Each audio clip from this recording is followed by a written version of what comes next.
കൂട്ടുകാർക്ക് നല്ലൊരു ദിവസം ആശംസിച്ചുകൊണ്ട് മാമ്പഴത്തിന്റെ പുതിയ വീഡിയോയിലേക്ക് സ്വാഗതം. നമുക്ക് നേരെ ഗൗതമിന്റെ അളകനന്ദയുടെ ഇന്നത്തെ വിശേഷം കണ്ടാലോ.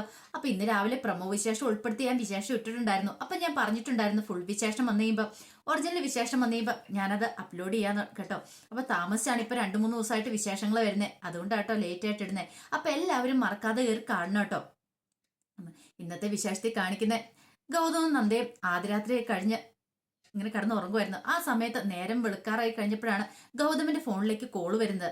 നോക്കിയപ്പോ കമ്മീഷണർ ആള് വിളിക്കുന്നത്. എന്താ സാർ, എന്താ കാര്യം ചോദിക്കാം.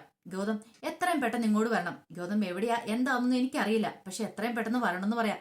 അല്ല സാർ, ഇത്ര അർജന്റ് ആയിട്ട് അതൊന്നും ഫോണിൽ കൂടെ പറയാൻ പറ്റുന്ന കാര്യമല്ല, അതൊക്കെ നേരിട്ട് കണ്ട് സംസാരിക്കാനുള്ള കുറച്ച് പ്രശ്നങ്ങളൊക്കെ ഉണ്ട്, പെട്ടെന്ന് വരണം എന്ന് പറയാം. അങ്ങനെ പറഞ്ഞിട്ട് കമ്മീഷണർ ഫോൺ വെച്ചു. അപ്പൊ എന്തോ കാര്യമായിട്ടുള്ള പ്രശ്നമുണ്ട്, അതുകൊണ്ടാണ് സാർ ഇങ്ങനെ വിളിക്കുന്നത്, അല്ലെങ്കിൽ ഒരിക്കലും ഇങ്ങനെ വിളിക്കാൻ വഴിയുള്ളതല്ല. ഈ സമയം നന്ദ ചോദിച്ചു, ആരാ ഗൗതം സാർ വിളിച്ചെന്ന് ചോദിക്കാം. അതെ, ഓഫീസിൽ നിന്ന് കമ്മീഷണർ വിളിച്ചേ. അതെ, ഇന്ന് ലീവ് എടുക്കുക, ഇന്ന് പോവണ്ടെന്ന് പറയുവാണ്. അതെ, അത് പറഞ്ഞിട്ട് കാര്യമില്ല, എന്റെ ജോലി ഇതായി പോയില്ലേ. എന്നാ ഗൗതം സാറ് കുറച്ചുകൂടെ കിടന്നുറങ്ങാന്ന് പറയണം.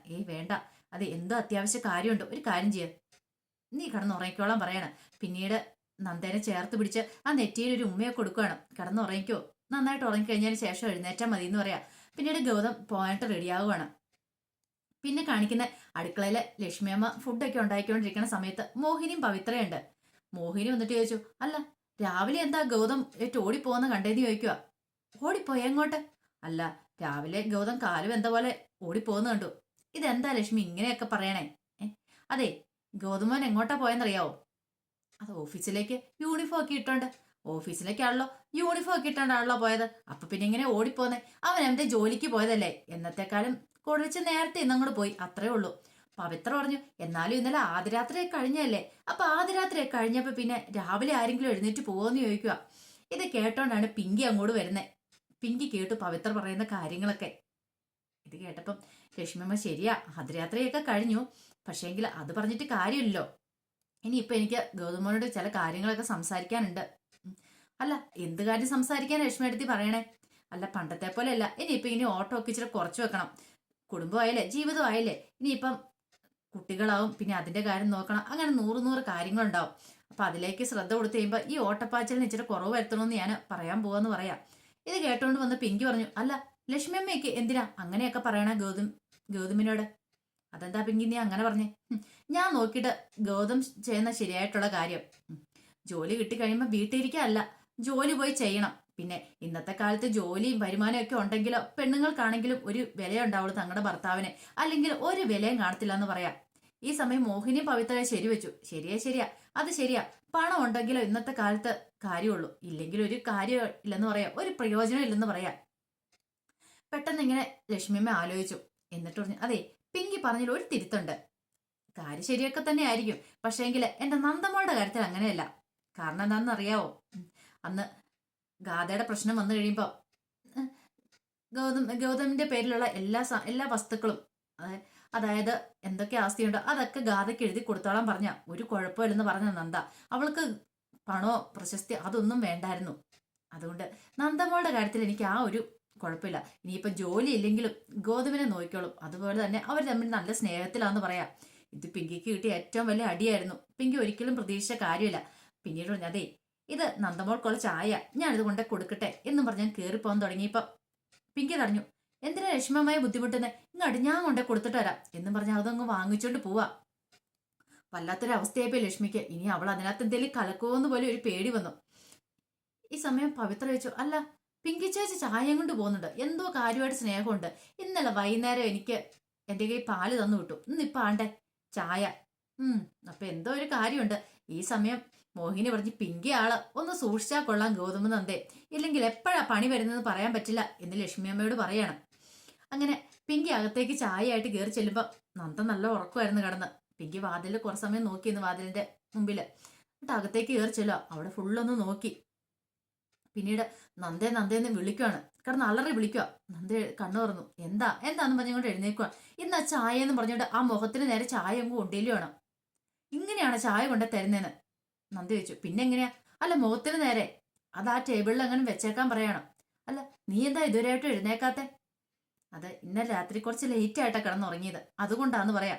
പിങ്കി ഒട്ടും പ്രതീക്ഷിച്ച കാര്യമല്ല. അതെ, ഞാൻ ഇന്ന് പോയത് വാഷ്റൂമിൽ കയറിട്ട് വരട്ടെ എന്ന് പറഞ്ഞ് നന്ദ അകത്തേക്ക് അങ്ങോട്ട് പോവാണ്. പിങ്കി അവിടെ എല്ലാം നോക്കി. പിങ്കിക്ക് സഹിക്കാവുന്നതിൽ അപ്പുറമായിരുന്നു. പിങ്കി സ്വപ്നത്തിൽ പോലും പ്രതീക്ഷിച്ച കാര്യമില്ലല്ലോ നടന്നേ. ദേഷ്യം വന്നിട്ട് പിങ്കി എന്ത് ചെയ്യുവാണ്, അവിടെ ഇരുന്ന് ആ ബെഡ്ഷീറ്റ് എല്ലാം കൂടെ ചുരുട്ടി കൂടി ഇങ്ങ് എടുക്കുവാണ്. താൻ്റെ കൂടെ ആദ്യരാത്രി ആഘോഷിക്കേണ്ട ആളാ. ഒരുത്തി ഒരിക്കലും ഇനി ഉണ്ടാവില്ലെന്ന് പറഞ്ഞ താനും ഗൗതം അങ്ങനെ രണ്ടുപേരും കൂടെ ആയിരിക്കണം ആദ്യരാത്രി ആഘോഷിക്കണ്ടേ. പക്ഷേ ഉണ്ടേ വേറൊരുത്തിനെ വിളിച്ച് അവളെ ബെഡിൽ കിടത്തി ആദ്യരാത്രി ആഘോഷിച്ചിരിക്കുന്നു. ഇത് സഹിക്കാൻ പറ്റില്ല. ആകെപ്പാടെ മാനസിക നില ഏറ്റി പിങ്കിയുടെ. പിങ്കി ആ ഷീറ്റൊക്കെ എടുത്തോണ്ട് പുറത്തേക്ക് അങ്ങോട്ട് കൊടുങ്കാറ്റ് പോലെ പായുവാണ്. വാഷ്റൂമിൽ നിന്ന് ഇറങ്ങി വന്ന് നന്ദ നോക്കി കഴിയുമ്പോൾ ഷീറ്റ് കണ്ടില്ല. ഇതെവിടെ പോയി? ദൈവമേ, പിങ്കിയുടെ പരിപാടിയാന്ന് തോന്നുന്നേ. ചതിച്ചല്ലോ എന്ന് പറഞ്ഞിട്ട് നേരെ അങ്ങോട്ട് ചെല്ലുമ്പോൾ പിങ്കി അതെല്ലാം കൂടെ തറയിലേക്ക് ഇട്ടിട്ട് കുറച്ച് മണ്ണെണ്ണ എടുത്തുകൊണ്ട് ഒഴിച്ചു. എന്നിട്ട് തീപ്പെട്ടി എടുത്ത് കത്തിക്കാൻ തുടങ്ങുവാണ്. ഇത് കണ്ടത് നന്ദ ഓടിച്ചെന്ന് പിങ്കീനെ തടഞ്ഞു.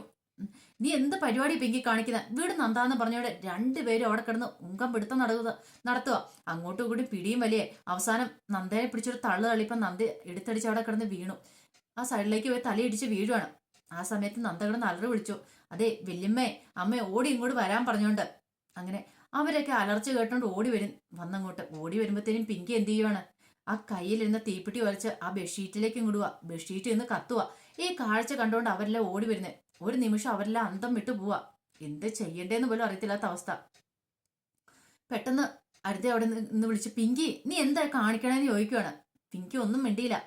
പിന്നീട് പിങ്കി ഒരു കൊടുങ്കാറ്റ് പോലെ അകത്തേക്ക് പോയി കഴിയുമ്പോഴത്തേന് അരുന്ധതി അങ്ങോട്ട് പോയി തടഞ്ഞു നിർത്തി. പിങ്കി നീ എന്ത് പരിപാടി ചെയ്തേ? നീ എന്താ ചെയ്തേ? അതെ, പെട്ടെന്ന് നന്ദ പറഞ്ഞു. അതെ, ബെഡ്ഷീറ്റ് കത്തിച്ചോ. പിങ്കി നീ എന്ത് പരിപാടി കാണിച്ചേ? ബെഡ്ഷീറ്റ് കത്തിച്ചോ? അതിനിപ്പ എന്തിനാ ഇത്ര രാവിലെ നീ ബെഡ്ഷീറ്റ് കത്തിച്ചെന്ന് ചോദിക്കുക. ഇത് കേട്ടപ്പോ നന്ദ പറഞ്ഞു, വെറും ബെഡ്ഷീറ്റല്ല, ഞങ്ങള് രാത്രി ബെഡേ വിരിച്ചിരുന്ന ഷീറ്റാ കൊണ്ട് കത്തിച്ചെന്ന് പറയാ.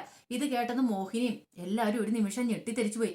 പിങ്കി നീയാണോ ഈ പരിപാടി കാണിച്ചേ? നീയാണോ അവരുടെ മുറിയിൽ ഷീറ്റ് എടുത്തോണ്ട് കത്തിച്ചെന്ന് ചോദിക്കുക. ഇത് കേട്ട സമതല തെറ്റിപോലെ പിങ്കി പറഞ്ഞു, അതെ ഞാനാ കൊണ്ടേ കത്തിച്ചേ. ആരാ എന്നോട് ചോദിക്കാനായിട്ട്? എന്നോട് ചോദിക്കാൻ മാത്രം ആരെങ്കിലും വളർന്നിട്ടുണ്ടോ എന്ന് ചോദിക്കുക. ഒരു നിമിഷം അരുന്ധതിക്ക് മുഖത്തടിയേറ്റോലേ പോയി. അരുന്ധതി ഞെട്ടിത്തെറിച്ചു ചോദിക്കുക. പിങ്കിയുടെ മുഖമൊക്കെ അങ്ങോട്ട് മാറി. വല്ലാത്തൊരു ഭ്രാന്തമായ ഒരു അവസ്ഥയായിരുന്നു പിങ്കിക്ക്. അതെ, എനിക്കിഷ്ടമുള്ള പോലെ ചെയ്യും. ഇനിയും ഞാൻ കത്തിക്കും. അറിയാവോ, എന്നോട് ആർക്കെങ്കിലും ചോദിക്കാതെ ചോദിക്കുക. ഇനി ശിക്ഷ തരണമെങ്കിൽ ശിക്ഷ താട്ടെ. എല്ലാരും കൂടെ കൂടി എന്നെ സ്നേഹത്തിന്റെ വാക്കുകൾ കൊണ്ട് പൊതിഞ്ഞിട്ട് അവസാനം എല്ലാരും കൂടെ കൂടി എന്നെ ചതിച്ചു. ഈ ചതി ഒരിക്കലും ഞാൻ മറക്കില്ല എന്ന് പറയാം. ഇത് കേട്ടതും മോഹിനിയോട് പിങ്കി നീ എന്താ ചെയ്തേ? കൂടുതൽ ആരും എന്നോടൊന്നും പറയണ്ട. പറഞ്ഞു കേട്ടല്ലോ. ലക്ഷ്മിയമ്മ വെച്ചു, പിങ്കി നീ എന്തിനാ അതെടുത്ത ബെഡ്ഷീറ്റ് എടുത്ത് കത്തിച്ചേന്ന് ചോദിക്കാം. ബെഡ്ഷീറ്റ് കത്തിച്ചോ? ഞങ്ങളുടെ നാട്ടിലൊക്കെ ആദ്യരാത്രി കഴിഞ്ഞിട്ടുണ്ടെങ്കിൽ പിറ്റേ ദിവസം ബെഡ്ഷീറ്റ് എടുത്ത് കത്തിക്കൂന്ന് പറയാം. ഇത് കേട്ട അവർക്കെല്ലാം മനസ്സിലായി വെറുതെ പറഞ്ഞാന്നുള്ള കാര്യം. ഈ സമയം അരുന്ധതി പറഞ്ഞു, പിങ്കി എന്നാലും നീ ചെയ്ത മോശമായിട്ടുള്ള പരിപാടിയാന്ന് പറയാം. ആണോ?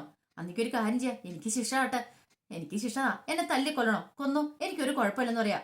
ലക്ഷ്മിയെ പറഞ്ഞു, പിങ്കി നീ ചെയ്തുണ്ടല്ലോ ഇച്ചിരി ക്രൂരമായ കാര്യം ചെയ്തെന്ന് പറയാം. അന്നിക്കൊരു കാര്യം ചെയ്യാം, ലക്ഷ്മി അമ്മയ്ക്ക് എന്നെ കൊല്ലണോ? എന്നെ കൊന്നോന്ന് പറയണം. ഇത് കേട്ടതും അരുന്ധതി ലക്ഷ്മിയെ തടഞ്ഞു. വേണ്ട ലക്ഷ്മി, പിങ്കി പറയുന്നത് കേൾക്ക. നീ അകത്ത് കയറി പോകാൻ പറയണം. അല്ല, എനിക്ക് ശിക്ഷ വിട്ടിട്ട് ഞാൻ പോകുന്നുള്ളൂ. നിന്നോട് അകത്ത് കയറി പോകാനല്ല ഞാൻ പറഞ്ഞേന്ന് ചോദിച്ചില്ലേ. അരുന്ധതി അങ്ങോട്ട് ചെല്ലുവാണ്. പിങ്കി ദേഷ്യപ്പെട്ട അകത്തേക്ക് അങ്ങോട്ട് കയറി പോവാ. ഈ സമയത്ത് മോഹിനി പറഞ്ഞു, എന്നാലും ഇത് ഇത്ര കടന്ന കൈയാ ചെയ്തു പോയെന്ന് പറയുവാണ്. പെട്ടെന്ന് ലക്ഷ്മി ചോദിച്ചു, അല്ല എന്താ ഏട്ടത്തി കാണിച്ചേ? അവൾ എന്തിനാ അകത്തേക്ക് കയറ്റി വിട്ടേന്ന് ചോദിക്കാം. ലക്ഷ്മി, ഇപ്പൊ നമ്മളൊന്നും പറയണ്ട. അവളുടെ മുഖഭാവം കണ്ടോ? അവള് എന്തിനു വേദന തയ്യാറായിട്ടാ നിൽക്കുന്നേ. അവളുടെ മുഖത്ത് ഞാൻ കാണുന്നേ ഒരു മരണത്തെക്കുറിച്ചുള്ള ചിന്തയാണ് അവളുടെ മുഖത്ത് കാണുന്നേ. അവൾ ഇപ്പോഴും ഏതും ചെയ്യാൻ പാകത്തിന് അവൾ നിൽക്കുന്നേ. ഈ സമയത്ത് നമ്മൾ അവളെ പ്രകോപിപ്പിക്കരുത്. അത് അപകടം ക്ഷണിച്ചു വരുത്തും. അതുകൊണ്ടാ. പിന്നീട് നന്ദയുടെ അടുത്തേക്ക് ചെല്ലുവാണ്. അത് മോളെ, നീ അവളെ ഒന്ന് പരിഗണിക്കാം. എനിക്കറിയാം നിന്റെ മാനസിക വിഷമം എന്താന്ന്. പക്ഷെങ്കില് കുറച്ച് നീ ഒന്ന് അഡ്ജസ്റ്റ് ചെയ്യാൻ ശ്രമിക്കുക. അവൾക്ക് വേണ്ടി ഞാൻ നിന്നോട് മാപ്പ് ചോദിക്കുവാന്ന് പറയുവാണ്. നന്ദയ്ക്ക് കാര്യങ്ങളൊക്കെ ബോധ്യപ്പെട്ടു. നന്ദ ഒരു ശരിയെന്ന് പറയാണ്. കാരണം നന്ദയ്ക്ക് എല്ലാ കാര്യങ്ങളും നന്നായിട്ട് അറിയാവുന്നതല്ലേ. പിന്നീട് അരുന്ധതി അങ്ങോട്ട് കയറി പോവാ. ഈ സമയം ലക്ഷ്മി അമ്മയ്ക്ക് വല്ലാത്ത സങ്കടമായിപ്പോയി. പിന്നീട് കാണിക്കണേ മുറിയിലേക്ക് അങ്ങോട്ട് ചെല്ലുവാണ്. മുറിയിലേക്ക് ചെന്നിങ്ങനെ നോക്കി നിൽക്കുക. ഈ സമയം അർജുൻ ഉറക്കത്തിൽ നിന്ന് പതുക്കെ എഴുന്നേറ്റ് വരിക. ഉറക്കത്തിൽ നിന്ന് എഴുന്നേറ്റ് ഇങ്ങനെ കണ്ണു തുറന്ന് നോക്കിയപ്പോൾ പിങ്കി ഇങ്ങനെ നിൽക്കുന്നുണ്ടു. അർജുൻ പെട്ടെന്ന് ചോദിച്ചു, ഇതെന്താ പിങ്കി, നിനക്ക് എന്താ തലയ്ക്ക് വല്ല അടിയേറ്റോ? നീ ഇങ്ങനെ നിൽക്കുന്നേ, എന്ത് പറ്റി നിനക്ക്? ആരെങ്കിലും നിന്റെ തലക്കിട്ടടിച്ചോന്ന് ചോദിക്കുക. അതെ അടിച്ചു, നല്ല രീതിയിൽ എനിക്കിട്ട് അടി കിട്ടിയെന്ന് പറയാം. എന്താ പിങ്കി, നിനക്കിത് എന്താ പറ്റിയെന്ന് ചോദിക്കുക. ഞാൻ പറഞ്ഞല്ലോ, എല്ലാരും കൂടി എന്നെ ചതിച്ചെന്ന് പറയാം. അർജുൻ ഒന്നും മനസ്സിലായില്ല കാര്യം എന്താന്ന്. എന്തോ താഴെ വഴക്കിട്ട് വന്ന് നിൽക്കുവാന്ന് ഓർത്താ അർജുൻ ഇരിക്കുന്നേ. പിന്നീട് പിങ്കി ബാത്റൂമിലേക്ക് അങ്ങോട്ട് കയറി ഡോർ അങ്ങോട്ട് വലിച്ചടച്ചു. അർജുൻ ആ ബെഡിലിരുന്നു. ഇവൾക്ക് ഇത് എന്ത് പറ്റി? അങ്ങോട്ട് ചെന്നൊരു ഷവർ അങ്ങ് തുറന്നു. എന്നിട്ട് അതിന്റെ കീഴിലേക്ക് ആ ബാർഡബിലേക്ക് അങ്ങോട്ട് കയറി ഇരിക്കുവാണ്. അന്നേരം വെള്ളം മൊത്തം തലയിലേക്ക് വീണുകൊണ്ടിരിക്കുക. ഈ സമയത്ത് പിങ്കിയുടെ മനസ്സിലേക്ക് വരുന്നേ അവളും ഗൗതവും തമ്മിലുള്ള ആ രാമേശ്വരത്ത് വെച്ചുള്ള കൂടിക്കാഴ്ചയും അതിനുശേഷം അവർ രണ്ടും ഇങ്ങനെ ട്രിപ്പ് പോയ കാര്യങ്ങളും അതൊക്കെ അവളുടെ മനസ്സിലേക്ക് ഇങ്ങനെ കയറി വന്നുകൊണ്ടിരിക്കുക. അവരോടെ രണ്ടുപേരും കയ്യെ പിടിച്ച് നടക്കുന്നതൊക്കെ അതൊക്കെ ഓർത്ത് കഴിഞ്ഞപ്പോഴത്തേനും പിങ്കിക്ക് സമനില തെറ്റുന്ന പോലെ തോന്നി. പിങ്കി എന്ത് ചെയ്യാണ്? പെട്ടെന്ന് ഇങ്ങനെ തിരിയുവാണ് അങ്ങോട്ട്. ഇനി എന്താ കാണിച്ചു കൂട്ടാൻ പോകുന്ന പറയാൻ പറ്റില്ല. അപ്പൊ അതിന്റെ വിശേഷങ്ങളൊക്കെ നമുക്ക് എല്ലാവർക്കും കാത്തിരിക്കാട്ടോ. ഒരിക്കൽ കൂടി എല്ലാവർക്കും നല്ലൊരു ദിവസം ആശംസിച്ചു നിർത്തുന്നു. നന്ദി.